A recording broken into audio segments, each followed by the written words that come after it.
Hey, this is Matt once again. What about to another video? This is a paid request, this time from Frame by Frame. Thank you for that.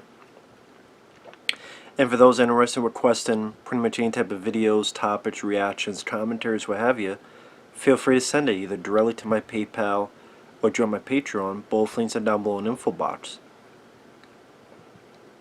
underneath the video. I'm still again trying to get over this cold, so I apologize for coughing and all that stuff. But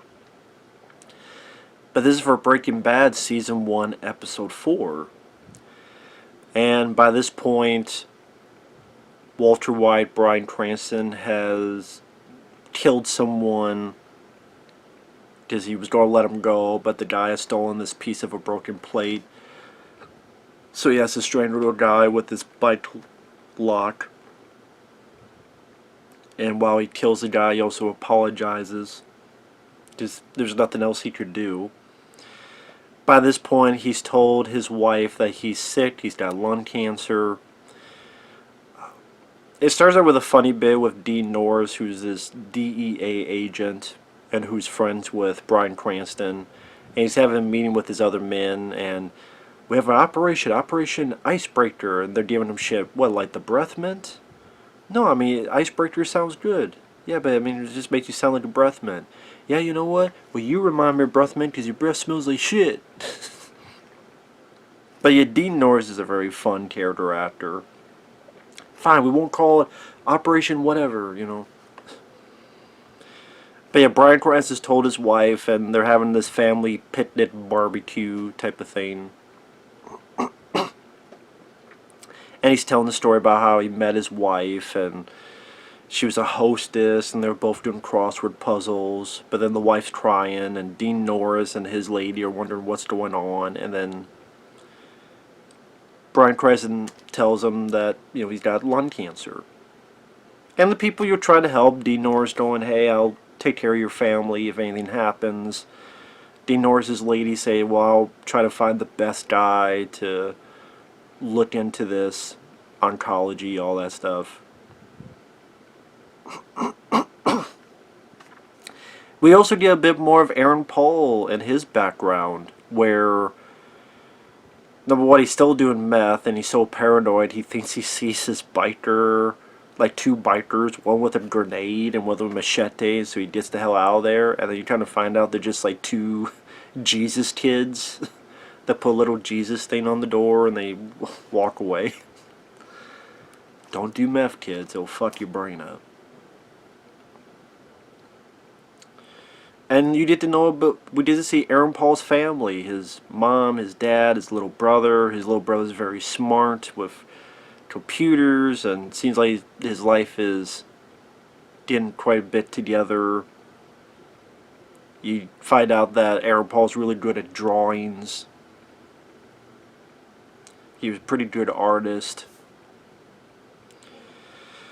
And it gets to a point where the people find it joint. He takes the blame for it.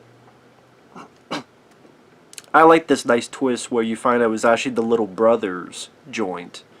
But he took the blame because, hey, he's the one who's already ostracized, so he doesn't want his little brother to get in trouble. But then when the little brother asks his back, he fucking steps on. He's like, stinkweed anyway. But that's also a way of him going, listen, dude, don't follow my footstep. You got shit going on here. He doesn't say that, but I guess that's sort of his way of saying it. I like when he's looking at his drawings and he sees how his drawings are great, but then he looks on the other side and he just like an F. You need to apply yourself more. Kind of him realizing where his life has led him to, and maybe there's a little bit of regret and a little bit of, you know, where the hell has he gone to? At one point he goes to Bryan Cranston's place, and Bryan Cranston's like, what the fuck are you doing here? What are you doing here? Oh yeah, you see his 4,000? This is your share. Yeah, I didn't smoke it all. And throws the money at him. And Bryan Cranston, you tell that it's fine that his family wants to help him and get him treatment, but he realizes just how much money this stuff is going to cost, and it's going to drain all their finances. And to him, it's like, this ain't worth it. I will say his son, Walter Jr., is a fucking asshole. Well, just give up and die already. Fuck you. How about that? I'll take your crutches shoved up your fucking pie hole. He's a fucking dick. I don't care. He's a fucking asshole. Fuck Walter Jr. He's a fucking asshole. Throw you in the fucking pool and drown you then. Fucking dick. What's he supposed to do? Lay down and cry for 5 hours? Is that what you want him to do, kid? You want him to cry to the heaven? Cry, little sister. Cry to your brother. Is that what you want him to do? You little jerk. You little twerp. Little dickwad. Dickweed. Dickface. Dickfuck. Walter Jr. I don't... Take a fucking Junior Whopper, shove up your fucking ass. Fucking little fucking asshole. Fuck him. Fucking dickhead.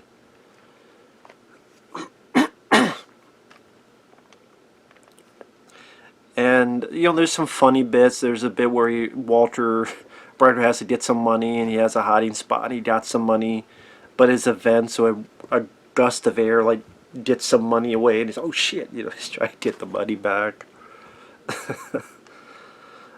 And then there's this dickhead who, like, stole his parking spot earlier in this parking lot.